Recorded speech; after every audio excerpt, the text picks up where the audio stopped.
Welcome to Voice Bootcamp. Hello, my name is Faisal Khan, and I'll be the lead instructor for Microsoft Team deployment.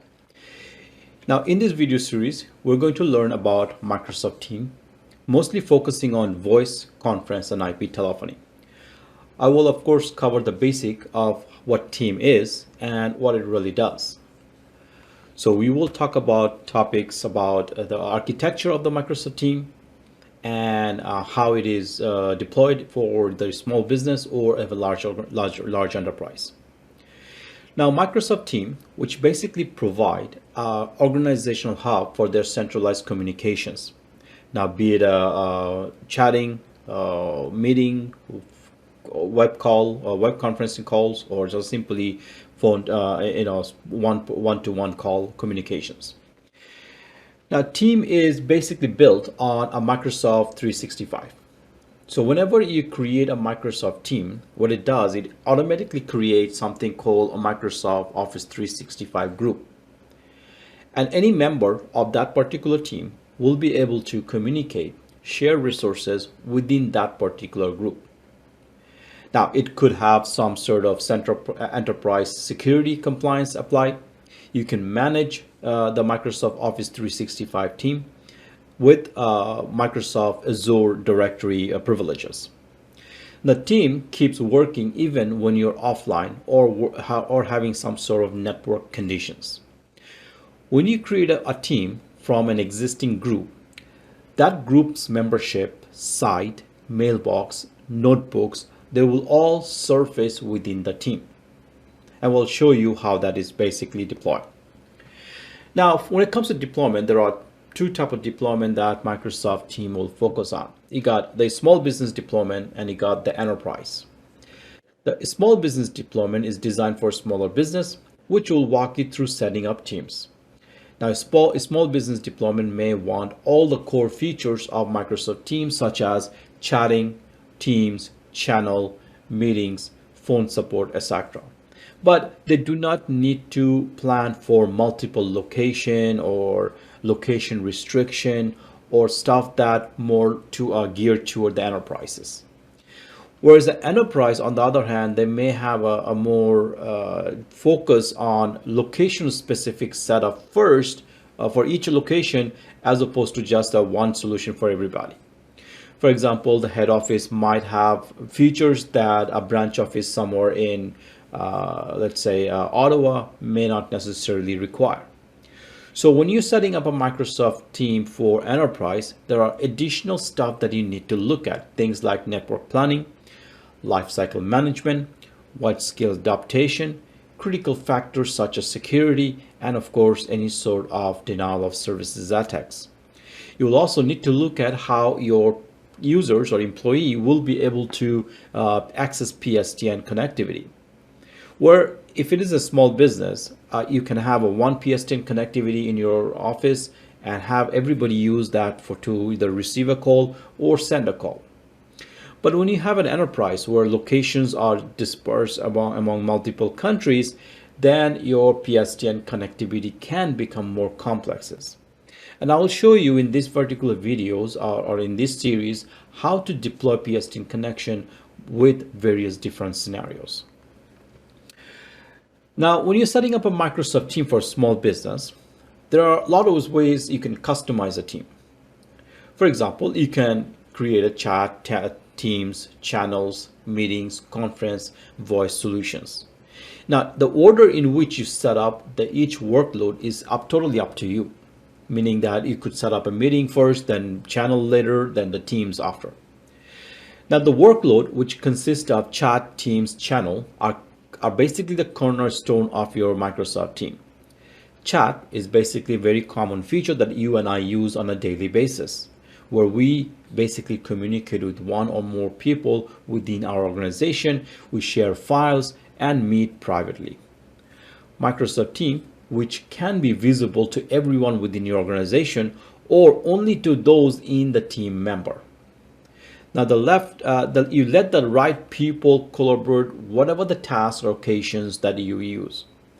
Now, for example, at Voice Bootcamp, I use Microsoft Team to not only communicate with my co-workers, but also share files and also store all my company's data within the team. Now I can restrict who can access certain data. I can allow certain people to collaborate with certain like projects, all from central locations. In Microsoft Team, you have something called channel. Channel within a team can segment topics. For example, I have a voice bootcamp team, and then within the voice bootcamp team, I could have a sales channel, support channel, accounting channel, or even payroll and HR channel. Now, each channel will have a group of users who are responsible for communicating within that channel. And you can control that by using various different roles. Now, in Microsoft Team, you will assign roles which will allow people to do certain things. Now, when you create this team, you have to decide who should be the team administrator, who should be the team owner and members, and what guest should have access, whether the guest access is enabled or not at all. Now, you don't need to do anything else for your users to start using the chat, team, or channel. As soon as you create them, pretty much people that you add can easily do any of those tasks. Now, the next part of your small business deployment would be setting up meeting and conferences. Meeting and conference will let your organization meet each other and those outside your organizations. Now, anyone with a team or Skype for Business client can join that meeting to which they are invited. Now, you can of course use your microphone and your camera and your screen to communicate and have a conversation without having a physical phone. Now, the participant can chat, make voice call, share video, apps with other participants using their PC or mobile devices. Now, audio conferences will let participants join a message via the regular phone by calling in a conference number. Of course, these conference numbers, some of them are predefined, followed by you need to enter a meeting ID. Now, audio conference is useful when participant doesn't have a good internet connections, or they are connecting from, let's say, on the road, or where they have lack of good network connections. The meeting is voice only, or in some other circumstance does not allow them to join via the team client. So in that case, they will have to call in. Now, meetings are enabled by default in Teams. However, you can control the meeting experience for organizers and participants. You can also set policies for what people are and aren't allowed to do within the meeting. For example, you can allow certain team members to remove or add participants, or share files, or share their screens. So you can customize that from the team administration. Now let's go take a look at how we can create a Microsoft team and set up a meeting and conferences. Now, in order for you to use Microsoft Team, you need to have Microsoft Office 365 account. Now, if you don't have one, you can always create one or get a trial account from Microsoft. So here you can see that I will log in with my own account for Voice Bootcamp. And once you log in, based on your, of course, you have to be entering your username and password. You will then first go to this little top 9 dots at the top bottom, I believe it's 9 here, at the top left corner, where you can access all your applications and administration portal. Now, providing that you have an admin account, you will be able to access something called the admin. So if I go into the admin, from there, I can manage all my Microsoft Office 365 resources. So on the left-hand side, you'll see show all, and there you got the admin centers. Under the admin centers, you will have all sorts of administrative privileges. Now, like I said, before you can administer the system, you need to be part of the right group. So on the top left, you'll see something called users, and then you got active users. There I will use my account, Faisal Khan, and there I will have all sorts of my privileges. So here you can see that as a role, I am a global administrator. Therefore, I will have access to the Microsoft team. If I click on the manage role, I will have different options. So let's say you hire someone, Callie, and you want to give Callie, for example, only admin privilege to the Microsoft team. So you will select this option right there. team administrator. Now, of course, it's grayed out because I am the global administrator. So if I want to, for example, let's say support, I want to give support certain privileges role. Here I can specify what role I want these individuals to have. So as you can see, I basically have global administrator for this anyway, but if I could uncheck them, check them based on my needs. All right, so now that you have an understanding where to assign the privileges for the user to log into team, you will then go to the team centers, admin centers, and then click on the team sections. This will open up what we call the team administration central.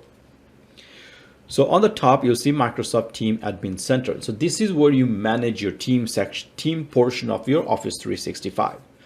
On the left hand side, you have many different options. You got the teams, you got the users, you have the team devices, which is basically the meeting room devices, apps, meetings for setting up conferences, policies, live events that you want to take place, voice, which is your telephony system, which I will show you later in the course, and of course, any sort of encryption policy, policy packages, planning, whatnot. So this is where you're going to manage all your team related tasks. So let's go take a look at a team where I want to say manage team. So here you can see that I have a bunch of teams that I've already created for my organizations. It's telling me that there are 3 users, 3 of them are internal, 0 are guest. Now for every team that you see right here, for example, Voice Bootcamp team, I have team with the option called open in Teams, which is the team applications, and I have an email address automatically applied to that particular team, which will be based on the team name at voicebootcamp.com, as you can see. Now you need to have a verified domain for you to use your own domain. You can send an email to your team, which means that it will be automatically included within your team so that you can manage it and you can kind of like verify it. So for example, if I want to send an email, it will open up Microsoft Outlook and I can say, this is a test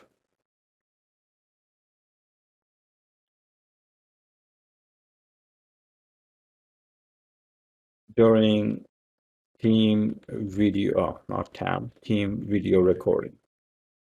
And when I do send this, it will go to the team, and whenever people log into the team on the web portal, they will see this particular email in their portal, in their case. Now, as you can see, I am the team member right now, and if I want, I can add more member to this team from my team list. For example, if I say I want to add support, there will be support there. I want to add another individual, Audora, for example, I can add that person's here as well. Under this particular Microsoft team, you have something called channel. Channels are like basically the segment. So I have, for Voice Bootcamp team, we have a section called support because we do have to support our customers. So there, all activities can be under support. That could be an internal communication with our management, or could be the other team colleague. So here, as you can see, I do have user Faisal Khan there, and under settings, I have all sorts of privileges, what a team member can do within that particular team. So like these are permissions that you can basically enable or disable based on your company's needs. On the left hand side, you have something called team. If I go back to management team on the very top, you'll see that it tells you that every time you create a team, a corresponding Microsoft group, Office 365 group will be created. And those group will be available, I believe, under right here, teams and groups. So if you go to your Office 365 Admin Central, under active groups, you'll see that there are groups that are related to your corp companies and active directories, and then there are a group that comes from the team itself. So the one that let's say we're going to look at is Microsoft Team, Voice Bootcamp team, and you'll see some information about that particular team. Could be your basic info, your email address, when it was created, and you got what we call a site address. If I click on this site address, it's going to open up a web page, and that web page basically related to that particular team. So here you'll see all sorts of activities that are going on.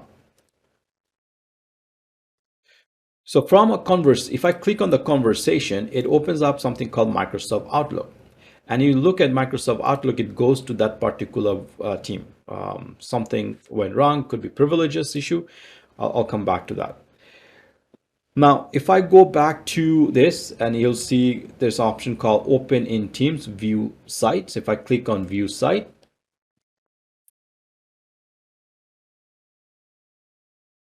so, okay, right. So you notice that that email that I sent somehow did not show up here. So what I'm going to do, I'm going to open another one right here, text. Now you'll see typically what we're supposed to happen. The reason why probably the email haven't gone out yet because my Outlook is not open. I did create that email, but it was just basically probably sitting in my outbox. So here you'll see that when you send an email to a team address, it will come under activity. There it says, is it working? Yesterday I was testing it and I sent some email to myself and it actually come up on that particular screen. So the team members who logged in, they will say, okay, there is activity and I'm going to respond to that. So of course, if you want to upload any documentation, you could do so under document. You can share with something that's been shared with the team. It'll be listed here.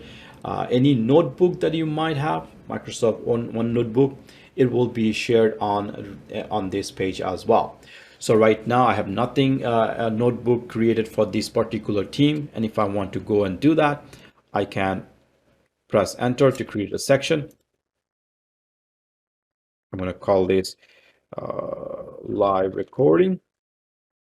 And now I have a team notebook created for that particular team. So I can say this is a test notebook. Okay. And here you can do whatever activities that you want. You can share videos, audios. Microsoft OneNote is very powerful tool. All right. So this is what basically the team basically does. Now, if you go back to your team administration, I'm going to close some of them, manage team. Right here under that, you got something called Meet. Meet is where you define your meeting conferences. So obviously first you got to set up a conference bridge. And as you can see, these conference bridges, these are the phone numbers that user can dial in order to join a particular conferences. Now, these phone numbers are, of course, available throughout the world. You can add a toll-free number of your own that belongs to your company, but you don't have one right now. So if you want to create your own private toll-free number, you will have to follow the voice section of that chapter first to add a toll-free number and then have that toll-free number available for your conference bridges. So here you can see audio conferences. You can set up any conference if you want to. Right now there is a global conferences default one, which we will not delete. But if you want to set up your own, you can say VBC conference room. And of course, you need a telephone number if you want people to dial in. Now, if I save that, it basically create a conference room. I can use a web team client. I can join in from the web, but I will not be able to dial in until there is a particular number assigned to it. So if you can add a number, obviously these are your own particular numbers. So let's say, I don't know if you have any. Right now there is a Toronto number available. If you are in Las Vegas, I want to assign a Las Vegas number. There is nothing in Las Vegas. So let's say, let's try Brampton.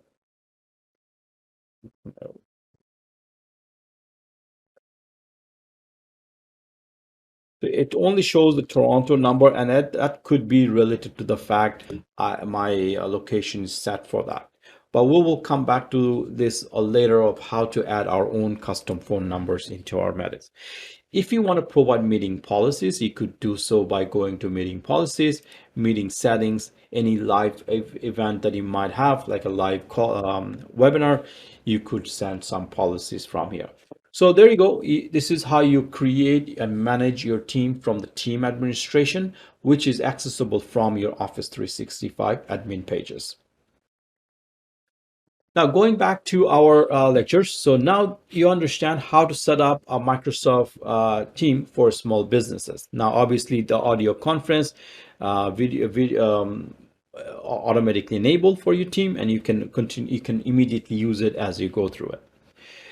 Now, in order to use Microsoft Office Team as your telephone system, you do need a calling plan. A calling plan is basically a solution for your business with fewer than 300 users that gives you all the feature of your Office phone system. Team phone include voicemail, caller ID, phone system menus, basically creating an IVR, toll-free numbers, more without the need to manage your complex, costly on-premise phone system. Now, I am in process of migrating my phone system from another company into the Microsoft team. And as I go through this process, I'm going to record that into my videos. So you could basically get a calling plan, or you can get a phone system plan, which is separate for per user basis. Deploying client. When you're ready for your users to start using Team, you can install a Team client that can be installed in Windows, Mac, or Linux, as well as any Android or iOS devices. You can make sure that everyone will be using the Team has a proper Team license as well. All right, so that's the overview about the small business deployment. Next video, I'm going to discuss about the enterprise deployment. Until then, I will see you in next video.